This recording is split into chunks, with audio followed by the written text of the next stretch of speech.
privacy and security, reliability and safety, transparency and accountability. It's very important to think about.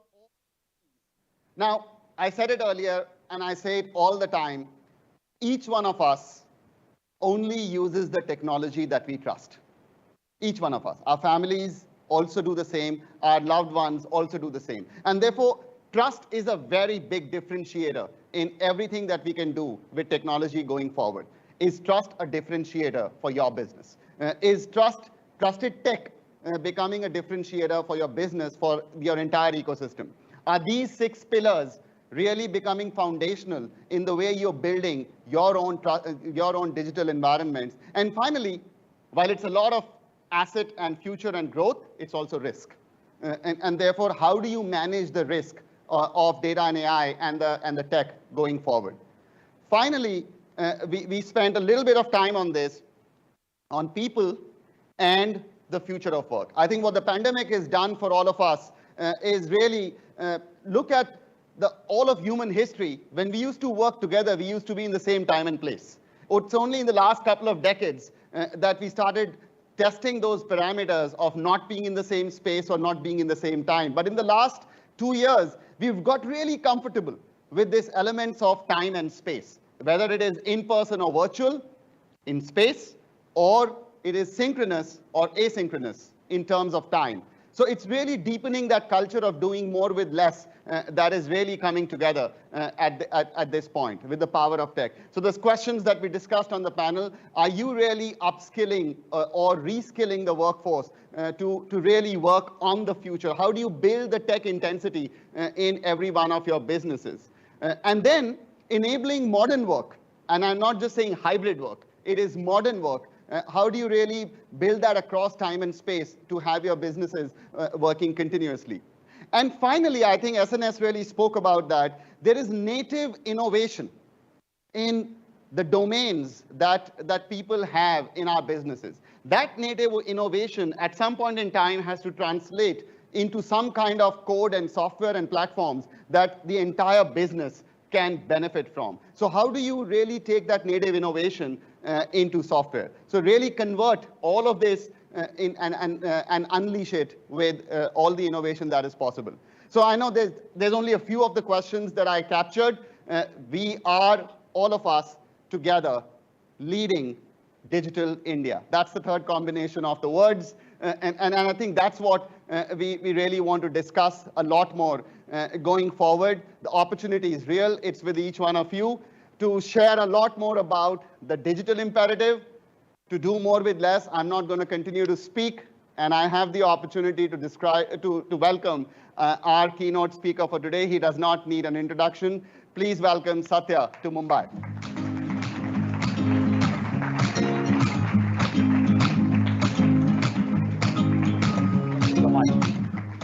Thank you so much. It's fantastic to be back in India after probably my longest time that I've been away from the country, the last 3 years. And it's very palpable, the dynamism, the energy of the place, as always.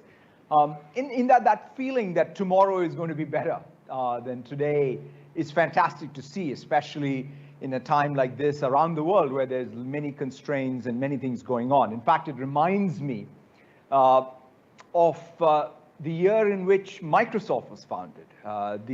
These 2 magazine covers came out the same week. The Popular Electronics magazine with the Altair was the one that Bill walked out in Cambridge and picked up and dropped out of school for. And rest is history, as they say, in terms of his excitement. But the same week, the Newsweek cover had the 3-headed monster, the recession, the energy crisis, inflation. And I think we collectively as leaders today get to pick up both the magazines and really have one relate to the other in terms of solving real challenges the world has. And that's what grounds us in our mission as a company. When I think about our mission to empower every person and every organization on the planet to achieve more, that idea of taking that most malleable resource that we have in terms of digital technology and relating it to the challenges of people and organizations everywhere is what we are grounded on. In fact, I would say, putting more of an emphasis, especially in a time like this, on what does achieve more mean? And how do we achieve more with less? If you're going to make the energy transition, by definition, if you want to have economic growth going forward, you have to have an economic growth paradigm that doesn't consume energy at the rate at which we are consuming. And that's sort of going to be, I think, one of the key things and a key imperative in the context of India and India's growth even. So to me, what I wanted to spend a few minutes, given the context of the overall conversation this morning, is the imperatives that I see that I think can be helpful as we navigate together this transition and, I mean, drive that economic growth, that achievement, while being able to do everything that we want to do with a lot less of resources. The first one, I think, is the cloud. I mean, the reality is it's been a pretty big game changer. I mean, when I look back, I participated in the PC revolution, the client-server revolution, and the cloud. Those would be the three major things, at least in my professional career of the 30 years. And cloud still, you would say, is in the early to intermediate innings, because the first thing, the data point which is still stunning to me is how much more efficient the cloud is, right? The cloud native applications have really not yet begun. The fundamental point is that by 2025, you're going to have most of the applications anybody builds really at that efficient frontier of cloud native, right? It's 10x, 100x better even in some cases.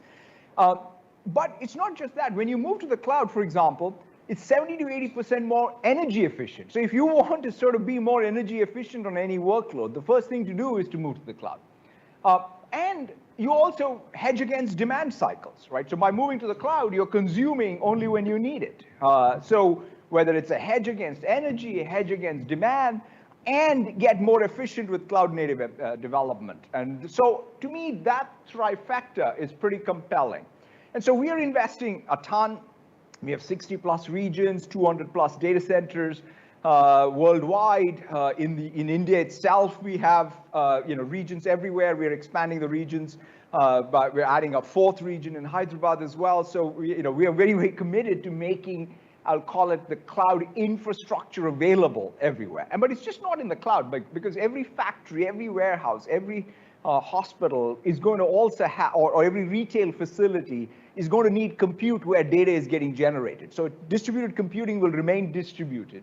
And so with Azure Arc, we're even making sure that the cloud infrastructure gets truly embedded in the physical infrastructure. That's sort of the future of the cloud. The cloud's not just in our data centers, but it comes to every place where you need compute to be.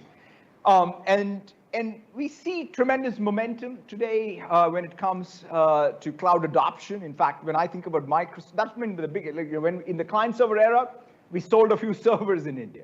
But in the cloud era, it's a completely different ballgame, right? When I look at every business and the cloud consumption, it's tremendous to see. We see Adani choosing Azure for its expansion, HFDC, using it, in fact, to consolidate all of the data platforms. And Yes Bank built their super app. So tremendous adoption of cloud.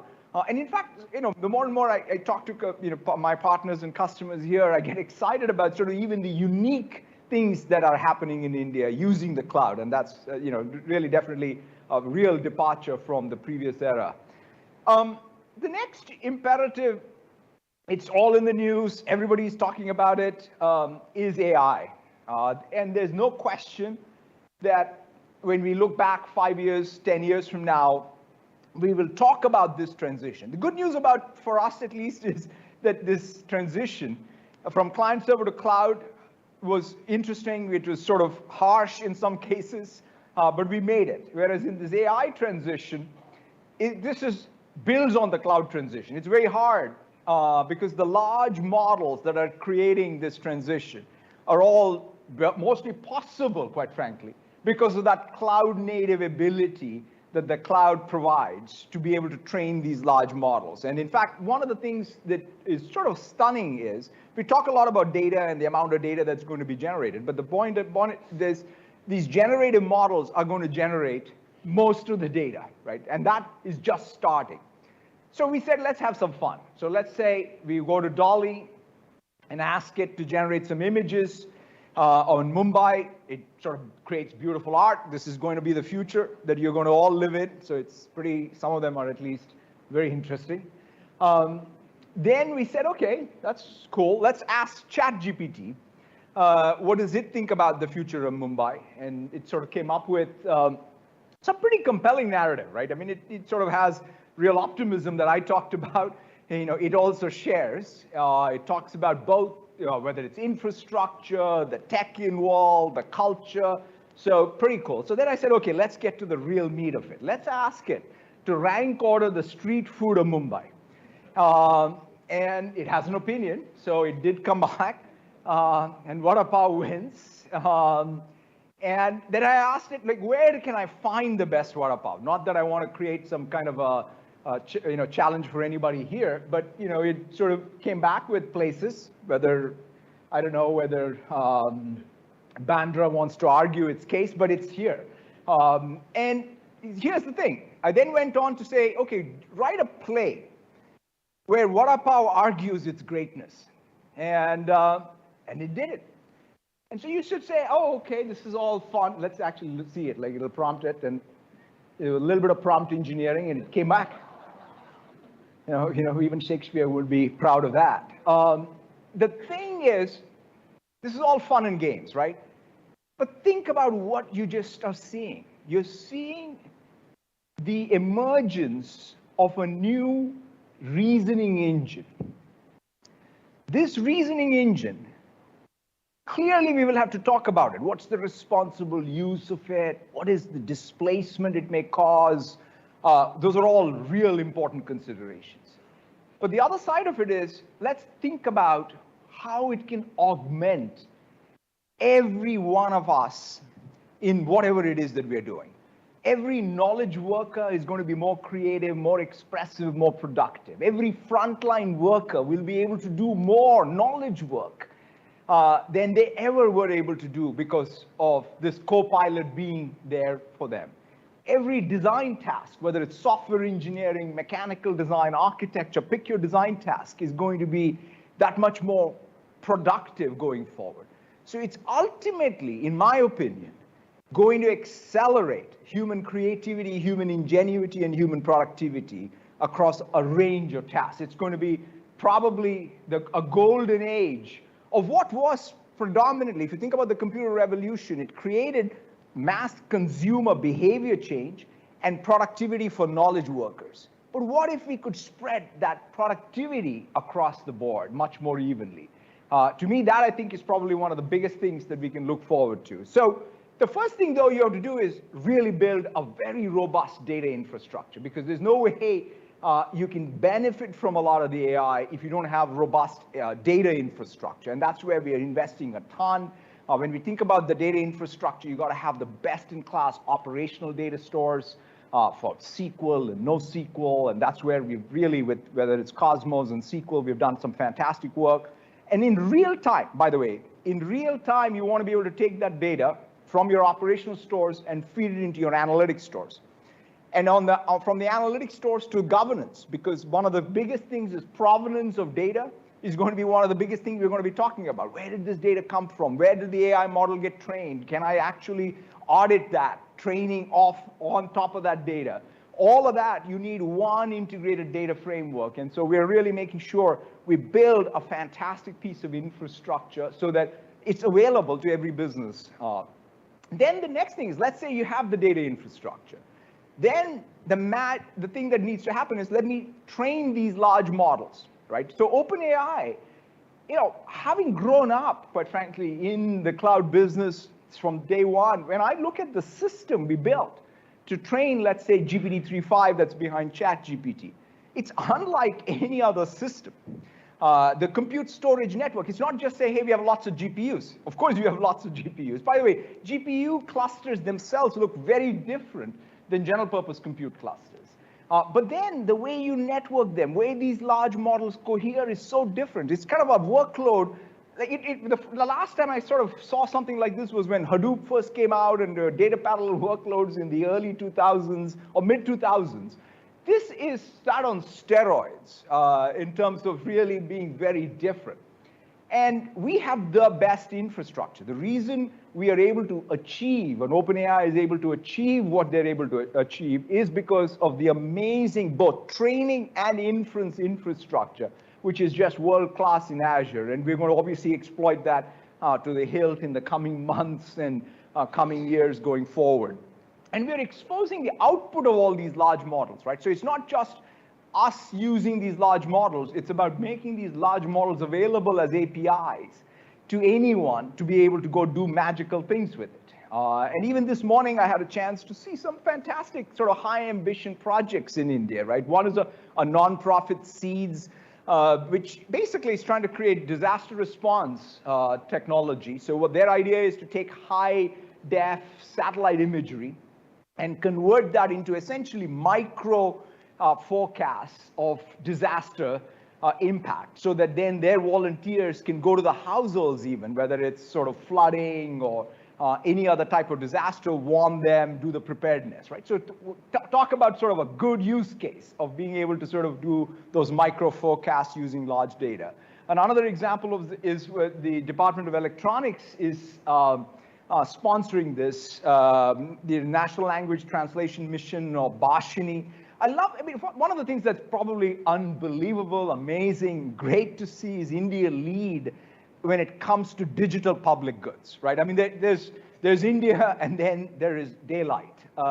When it comes to the enlightened way India is building out digital infrastructure as a public good. And this is a great example of it. So what they've decided to do is like, look, language translation should be a public good that's available to every company, every citizen of India, and they're going off and building it. And in fact, one of the demos I saw this morning was very cool, where they took what they're doing and, because I was able to speak in Hindi and express essentially a prompt in Hindi, they even trained a model which is trained using GPT on all of, so they basically fine-tuned GPT for data that is all government data in all languages, and I'm able to interface with it in any of the Indian languages, right? So they put up basically a WhatsApp bot that was built. So I think the type of innovation that's going to be possible, that truly democratizes the ability, if you can express a complex thought, you can get stuff done. And that, I think, uniquely in India has a huge, huge implication. Apollo hospitals, in fact, the last time I was here, I had a chance to talk about this because the problem, as somebody of South Asian origin living in the United States, I face this, right? There is no cardiac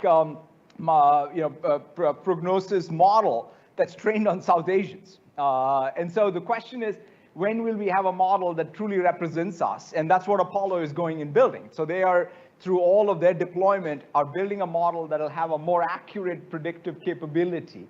And that's another fantastic use case. And that, by the way, will be available as an API through Apollo to every hospital in every place of the world. And so let's roll the video to give you a feel for the progress they're making.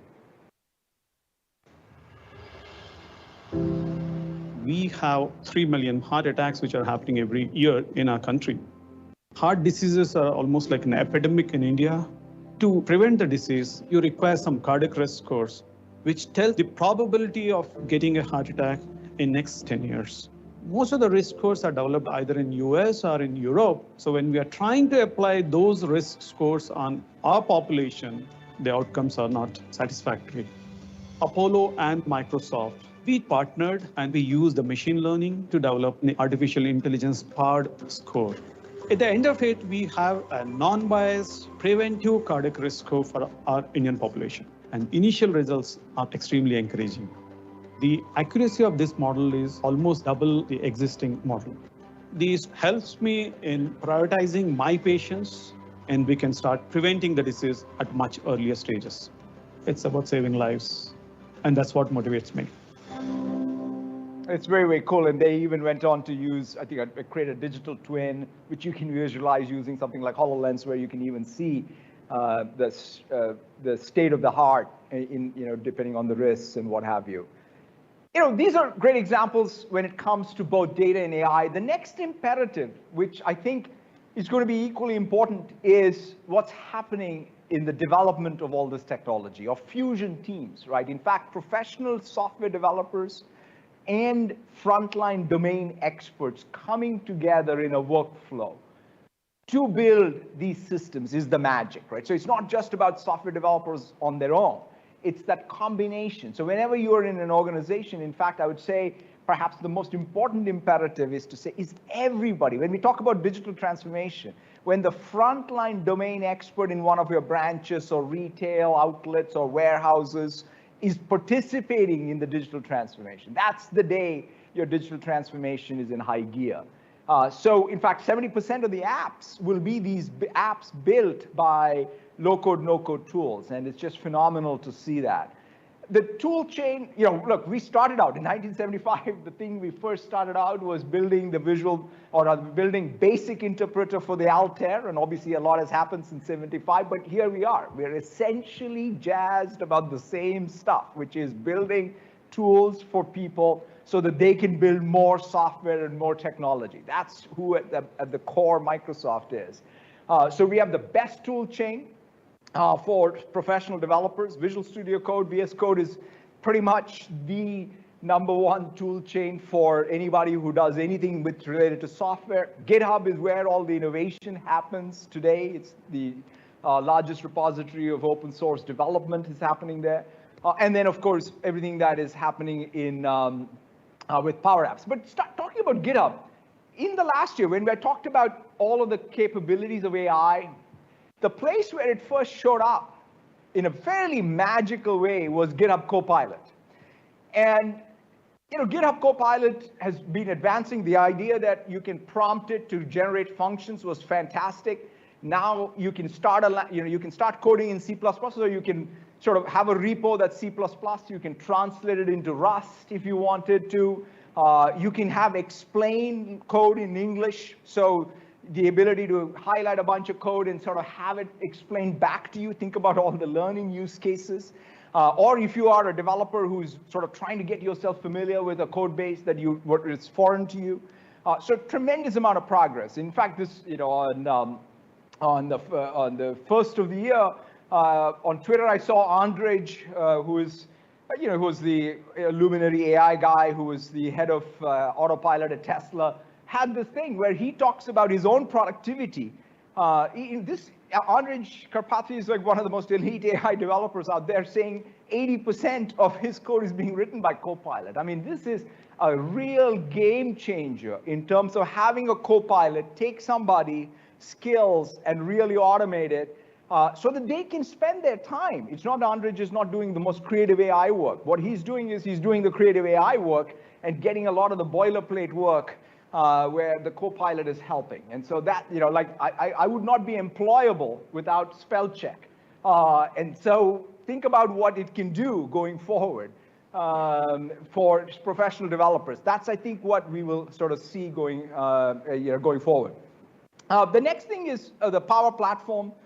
This is perhaps the thing that gives me the deepest satisfaction, because I always was waiting for a day when frontline domain experts can participate in digital transformation.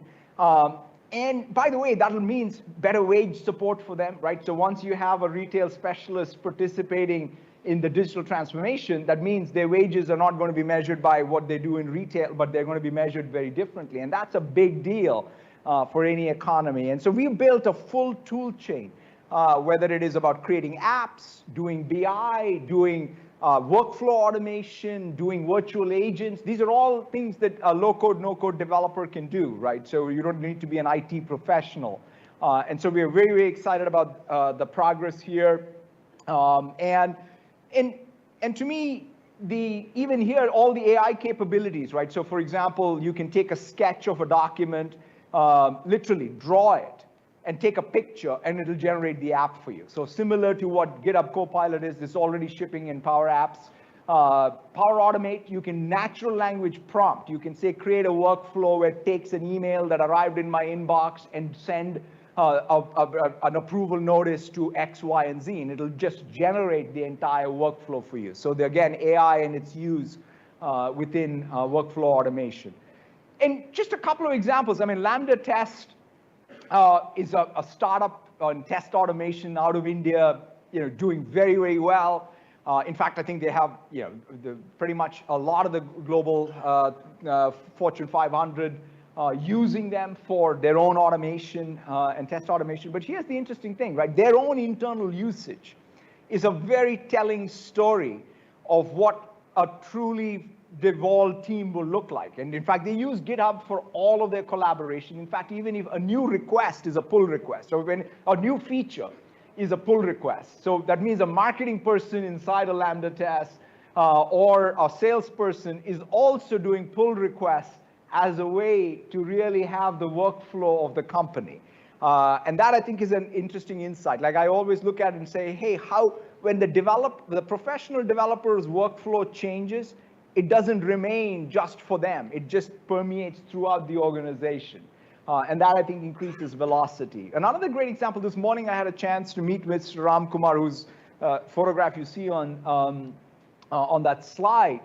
He's visually impaired. He works for the State Bank of India in Chennai. He is non-IT, but is a domain expert. He's in the marketing department. And so he was able to take one of the business processes today that we use, it was all paper, and say, along with two other colleagues, just three of them, were able to automate an entire set of workflows, right? Build a full-on, I would call it, an ERP class system for what was a paper-based system, and deploy it. And it's being used broadly. There are multiple things, right? One, the fact is accessibility is a hugely important thing for us. We've done a lot in Excel, a lot in Visual Studio. We're doing a lot in Power Apps and so on. He had great feedback for me on all the other things. But it's fantastic to see someone like him participate in creating the digital transformation. The second is the fact that they're domain experts, not IT professionals. And the third is, most importantly, the customers of State Bank of India are the ones who are going to enjoy the benefits of all that digitization. And so that's the power of Fusion teams. The next imperative that I want to talk about is re-energizing the workforce. This is another place where there's a lot of data and, quite frankly, still a lot of learning. The first data point, in fact, we have got this data by country, and India is slightly different, but not that different. Like, one of the biggest things that's going on right now in the workplace is this debate, especially in knowledge work, where leaders and managers sometimes think that workers are not being productive. Workers are feeling very burnt out in many cases. And so there is this productivity paranoia, and we have to bridge it. We have to sort of bridge it with data, and we can't just argue about things. We have to ultimately get to some objective data, and the best way to do it is to align goals. Ultimately, every organization does have to produce output that is competitive, right? There's no questioning that. And so going back from there and seeing whether we're being productive or not, I think is probably the way to end the debate and the paranoia. The other one is we've also got to pick up some new soft skills, right? People don't come for policy. People come for other people. And I always say that, like, I have to, and every one of us has to learn the skills of organizing events, not just calling meetings. Just because I called a meeting, no one will show up. But if I said I'm organizing an event, they may show up. And I think rebuilding some of the soft skills of convening, soft skills of conducting meetings where everyone's voice is heard, these are all things that I think we'll have to just get a lot better at. And third is, just because you hired them doesn't mean you don't need to re-recruit them. In fact, one of the most interesting data points is how much people value constant upgrading of their skills as being critical for them to have loyalty for your organization, right? If they feel their job is stagnant, they're not growing professionally. In fact, LinkedIn has this in India, which, by the way, is a very, very positive sign, is it's 2x the global rate in terms of people skilling and skill profiles. It's fantastic. I mean, this is where you kind of feel like you can go straight from there and be long on India, which is if you have a population which is fundamentally upskilling themselves and taking pride in it by posting in a social network, that I think is just great news. So those are things that I think every one of us as leaders have to really deeply care about. And that's the three systems we're building here is Microsoft 365, Teams, Viva, and of course LinkedIn as well. But these are the three core products that we're building. Microsoft 365, I mean, if you think about what the traditional office tool chain of Word, Excel, PowerPoint, and Outlook and all did for the knowledge worker, now when it comes to Designer or Loop or any of the new tools, these are all things that I think are going to take expression and creation. So all of those AI tools I talked about for generative AI are all going to be incorporated, right? So these are all like, today already I can go to Designer and prompt it to create. You can obviously imagine what's going to happen in PowerPoint. And so I think we are in a very early stage of every one of these tools having co-pilots that I think will help us all be much more productive. The Teams has emerged out of even this pandemic as a full-fledged platform. It's 5 things in one, right? It has everything from collaboration to chat to meetings to calling and business process automation all integrated. And it's very, very exciting to see that the most interesting, important feature of Teams is the App Store inside of Teams. And in fact, you see a lot of these line of business. So when I build a Power App, I put it into Teams, and so people then, it suddenly becomes a collaborative application where people are able to do this workflow automation in the context of the people that need to collaborate to get the job done. So great to see the progress on Teams. Viva is a complete new platform that has emerged again because just as creation tools are important or communication tools are important, the employee experience and organization productivity tools are important. And everything from skilling, right, which I already talked about how important it is. So Viva Learning is one of the modules, but so is connections, right, which is how do I really have frontline? One of the big things in pandemic was how do you make sure frontline workers feel connected to the mission of the company, have access to their regional managers, to their headquarters staff? Is there flow of information happening across them? So again, Viva Connections is about that. Viva Goals is a very cool tool. It takes that concept of OKRs that's becoming more and more popular, but most importantly, trying to really get the organization aligned on a set of outcomes and objectives, and then to be able to create the visibility on the key results throughout the organization. So just like what traditional office tools did for creation, Viva is doing for employee experience and organizational productivity. So, and a good example of this is what Air India is doing. Obviously, Air India is going through a massive transformation and investment phase of reinventing the entire airline. And one of the things that they're tackling front on is when you think about the future of an airline operation, the key thing is the frontline operations connected to the back office. And that's one of the places where Microsoft 365 and all of what it does is going to play a role as Air India continues to make progress on their strategic objective. The next imperative I want to briefly talk about is the imperative around business process, right? Every business process application going forward will be, one, more collaborative. Second, it will be data and AI driven. That means it will be much more proactive versus reactive. So when we think about, oh, I go to a CRM system, I go to an ERP system, that parlance will change. The CRM system comes to me. The ERP system comes to me with suggestions, recommendations, the next best action. That's a complete inversion of what I going to work in a biz app versus a biz app being transformed. So there's significant change here. We're building a full suite from whether it's customer service, finance, back office, front office, all of that in one integrated suite. I had a chance to meet with Senco Gold and Diamonds.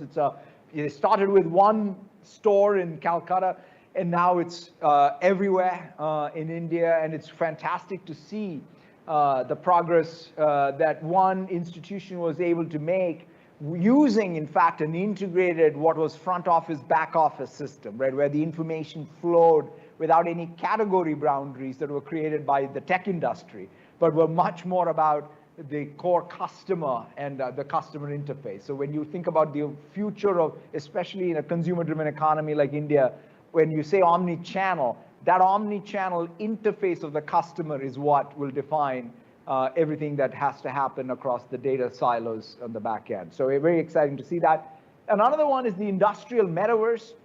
I'm excited about the progress that's being made here.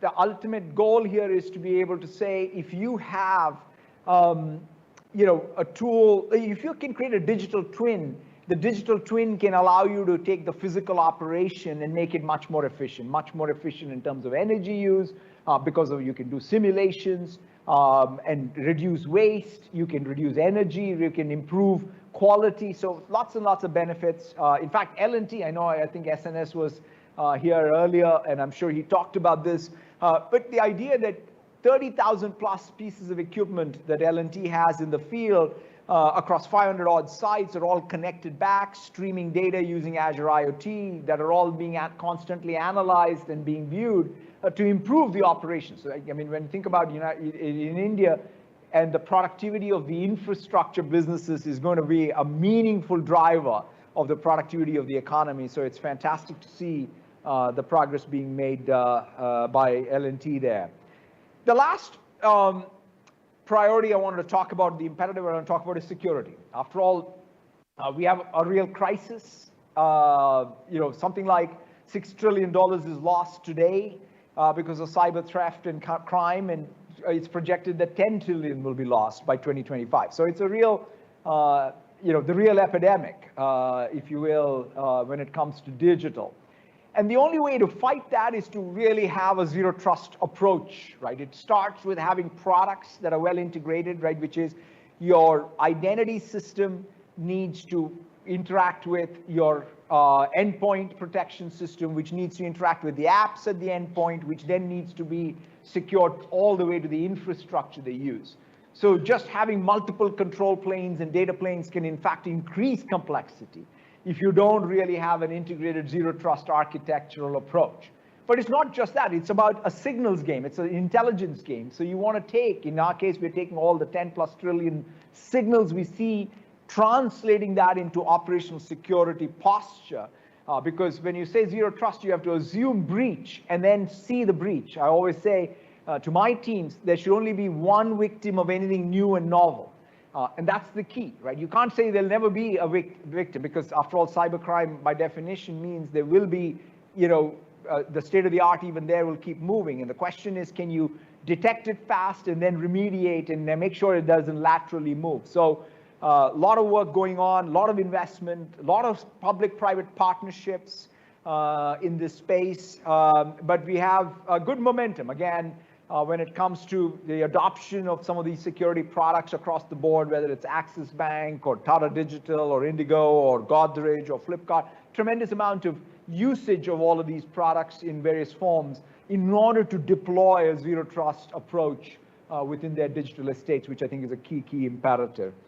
And also, I'm thrilled about this initiative, the Cyber Siksha initiative, which does two things. One is we know we need more people with cyber skills in the country, because it's the expansion of digital infrastructure is really translating into an explosion of jobs for cybersecurity. But the thing here is they're also tackling the gender divide when it comes to digital. So it's not only about skilling people, it's about skilling women in cyber so that they can then help us all collectively as an economy go forward. Is fantastic to see. This is an initiative that we are doing with the Data Security Society, and so it's fantastic to see Microsoft be a lead sponsor of that. So that's really the digital imperatives. Ultimately for us, it's about taking all of this, building out the Microsoft Cloud to help every organization be able to capitalize on this and then move the organization forward to be able to do more with less. So I thought I'll end there and invite up Sanjeev Bajaj onto the stage, and the two of us can have a brief conversation on some of the implications of this. Sanjeev, welcome.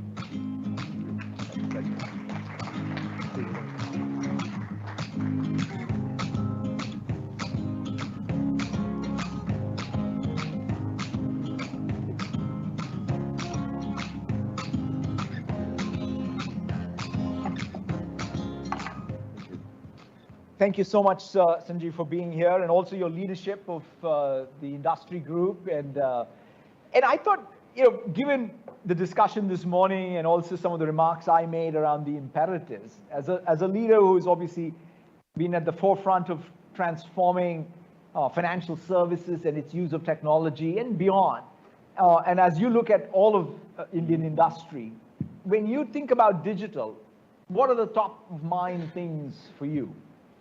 So, Satya, let me first start by saying that even for a non-tech guy like me, that was a very insightful speech with not only the digital imperatives, but just even the various tech tools, current and future, and relevance to India. And all while your team, with the temperature in the room, has made us feel like we are in Seattle. But coming to your question, through the lens that we see at Bajaj, technology in the last decade or so has changed from being an enabler to a driver for so many different industries. And irrespective of what kind of business that you're in, the back end of your business is changing dramatically in innovation and competitiveness with just the way you can use data, analytics, the flexibility and the capability of the cloud, and machine learning, moving on to AI, and you've talked about some of that. But equally interesting, especially businesses like ours, which are more end consumer facing, the entire language and method of accessing, interacting, and transacting with that customer of ours, the entire experience of this has changed dramatically. And the pandemic has only accelerated that change. So much so that if you think about it, the gap between traditional large businesses and small, nimble startups is being reduced. And in so many sectors, we know actually being eliminated by what technology has done. I remember in my early days growing up, you thought of traditional advantages to business being size, being access to land, capital, government for various reasons. That is changing now to access to customers, stickiness of that access, to data mastery, agility, is changing the rules of the game, and this is really what technology is doing. And if I may expand on that and really move from technology to say what it's doing for innovation. I mean, we've got all the top Indian corporates over here, and over, again, the last decade or so, most of these companies have grown in size, complexity, they've diversified. Many of us are beyond our own shores over here, and you're building new capability and looking at new opportunities. How do you, from your vantage point, see innovation happening in India? What excites you about that? Yeah, I mean, you talk pretty eloquently about, I think, some of what's happening in India, which is very, very exciting. I mean, just let's even think about just the projected growth, right? I mean, 6-7% annual growth. The fact is, India is by end of the decade will probably be the third largest economy. It's already the hotbed of, I think, the second largest economy for startups. To your point about the barriers coming down, new innovation happening. But here is just 3 other data points, Sanjeev, that come to me that I think what makes me super long on India. One is on GitHub, which is sort of a place to see what's happening with developers worldwide. India is now the second biggest contributor of the developer ecosystem. Second is in terms of AI repos or AI projects. In fact, India is number 1. And that's a pretty, if the next big age is going to be AI, the human capital is already here and doing innovative things, because after all, they're not doing it in isolation. They're doing it in the context of making a financial services product do better risk assessment or better infrastructure, or energy transition and what have you. So that's fantastic to see. The other one is that upskilling aspiration, right? That LinkedIn data point that I see, where you have 2x the rate of skilling. And it's not about just the school you went to, because what is most important in the labor force is how are you constantly updating your skills and taking pride in it, and the market force is rewarding you for it. That's magic when that happens, when education is more of a continuous curve and it's about skilling. then I think these are three things that make me very, very optimistic about India, and I think India's future. And I think it's going to be much more cross-sectoral, right? It's not going to be about one industry. And I think that's another, India already is a dual circulation economy. It has got an export business, it's a lot of growth in exports, a lot of growth in consumer-led, domestic, and in every sector. So in that context, obviously managing, I would say, Sanjeev, an organization's culture of innovation becomes the real currency, right? Assuming you have all these tailwinds, managing the culture and innovating becomes important. I was going to ask you, you've done obviously a tremendous amount of work there, and what both your observations and any lessons learned and imperatives for all of us?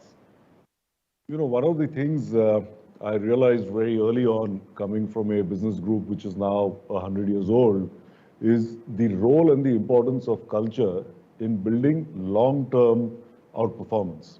And I was fortunate in my early years as a line manager. I was both in a professional role, but I also was empowered enough within a broad set of guidelines set out by the board to go and build business as I wanted and as I thought fit. And that's what, with our senior team across our FinServe companies, we've tried to replicate as we build through culture. So we really tried to think of 4 broad mindsets that we want to imbibe in our larger set of employees and behaviors to explain that mindset. So the first is customer obsession. Everybody talks about it. But to us, the behavior associated with that is innovate to simplify. If the entire experience, the interaction with the customer gets more and more intuitive, simpler, transparent, hopefully the customer comes to me rather than going somewhere else. The second mindset is founder's mindset. And the behavior over there is dream to deliver. We believe that every individual that comes to work should come thinking that they can build a legacy with us for the rest of their lives.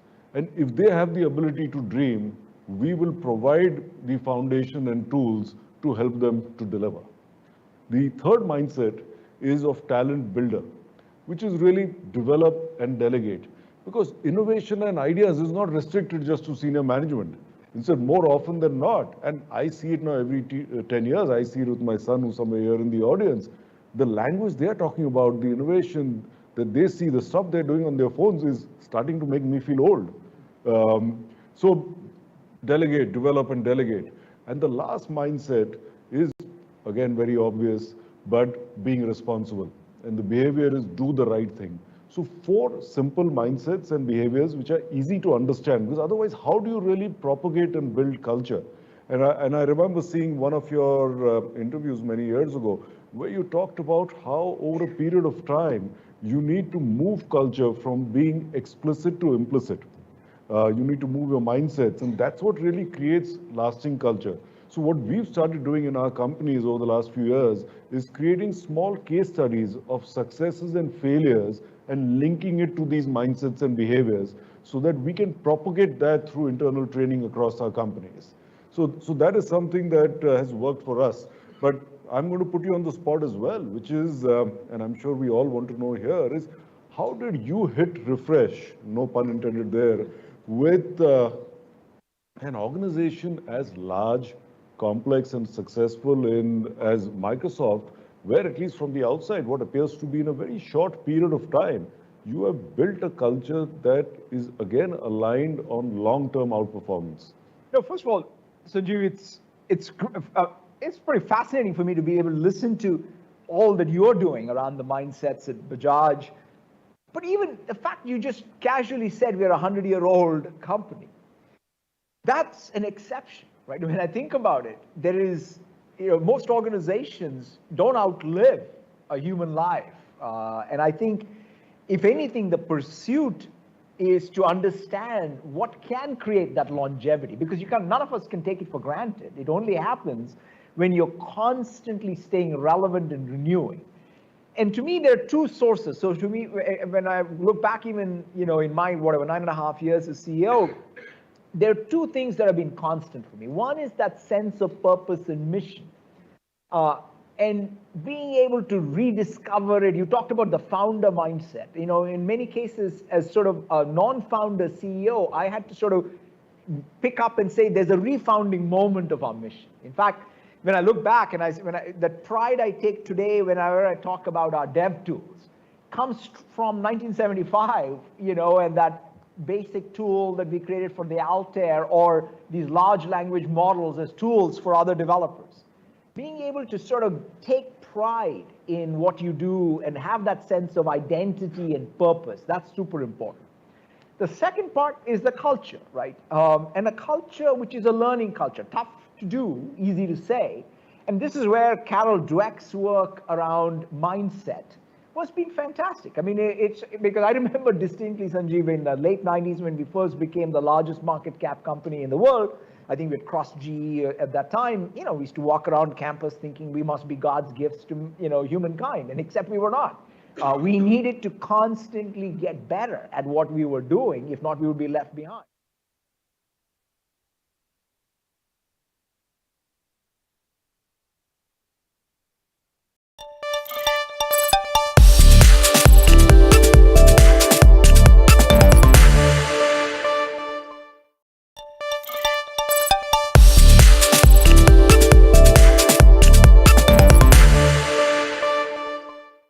The largest automaker in India, Maruti Suzuki, has recorded a 9% fall in December auto sales. Business Today's Chetan Bhutani caught up with Shashank Srivastava, Senior Executive